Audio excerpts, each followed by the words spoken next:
അത്തിപ്പഴം വാങ്ങിയിട്ട് കഴിക്കുന്നതാണ് ശ്രദ്ധിക്കുന്നുണ്ടായതാ. വേമ്പൊരു പാക്കറ്റ് പൊളിച്ചതാണ്. മുമ്പൊരു വീഡിയോ ഞാൻ കാണിച്ചിട്ടുണ്ടായിരുന്നു. ഇപ്പോൾ അതിനേക്കാൾ കൂടുതൽ കണ്ടപ്പോഴാണ് ഇതിപ്പോൾ ഞാൻ നോട്ട് ചെയ്തത്. അപ്പോൾ അത്തിപ്പഴം ഒരിക്കലും തൊളിച്ച് നോക്കാതെ, ഓപ്പണാക്കി നോക്കാതെ വായിലിട്ട് കഴിക്കരുത്. ഭയങ്കര ഡേഞ്ചറാണ്. ഇതൊരു കെമിക്കലാണ്. നമുക്ക് ഒന്നും കൂടി പൊളിച്ച് നോക്കാം വേറെയിൽ എന്തെങ്കിലും ഉണ്ടോ എന്നുള്ളത്. പലതിലും ഇങ്ങനെ കാണുന്നുണ്ട്. ഇത് വലുത് വാങ്ങിയാലും ചെറുത് വാങ്ങിയാലും ഒക്കെ ഇങ്ങനെ സംഭവിക്കുന്നുണ്ട്. അപ്പോൾ അതുപോലെ തന്നെ ഇതിൽ ചിലത് ചെറിയൊരു പുഴു എന്നൊരു സാധനം ഉണ്ടല്ലോ, എന്തായാലും പറയാം, ഒരു വൈറ്റ് കളർ, അത് ചത്തിട്ടില്ല അതിൻ്റെ ഒരു ഇതുണ്ടായിട്ടുണ്ട്. അപ്പം അതിൽ വേം ഉണ്ടായിട്ടുണ്ട്. അത് ഞാൻ കാണിച്ചു തരാം. ഇതിൽ കണ്ടതാ, അത് വേം ചത്തതാണ്. ഇത് തന്നെ ചത്തിട്ട് അവണെങ്കിൽ നിൽക്കുന്നുണ്ട്.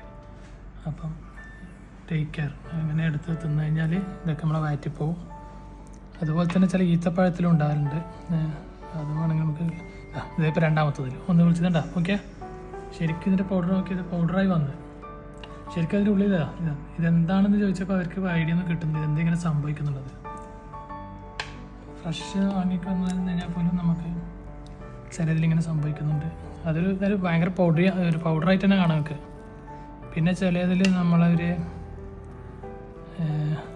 സ്പൈഡർ നെറ്റ് കെട്ടിയ പോലത്തെ അതും ഉണ്ടാകുന്നുണ്ട്. നമ്മൾ കോട്ടൺ പോലെ ഒരു സംഭവം, അതും ശ്രദ്ധിച്ചിട്ട് കഴിക്കാം. ഇൻഷാ അല്ലാഹ് എല്ലാവരും അറിവിലേക്ക് ഇത് ഷെയർ ചെയ്യുക. കൂടുതൽ ആൾക്കാർ, ഇത് കടക്കാരുടെ കംപ്ലൈൻ്റ് ഒന്നുമല്ല, ഇത് എവിടെ നിന്നാണോ കൊണ്ടുവരുന്നത് അവിടുത്തെ ഒരു കെമിക്കൽ ഇടുന്നതാണോ എന്താണെന്ന് അറിയില്ല. ഇപ്പം ഞാൻ പറഞ്ഞില്ലേ, നമ്മൾ ചിലതിലൊരു പിന്നെ നെറ്റ് ഇതുപോലത്തെ ഉണ്ടാകുന്നത് കോട്ടൻ്റെ ഒരു ഇതുണ്ടാ ഒക്കെ. ഇതൊക്കെ ശരിക്കും ശ്രദ്ധിച്ചിട്ട് കഴിക്കും.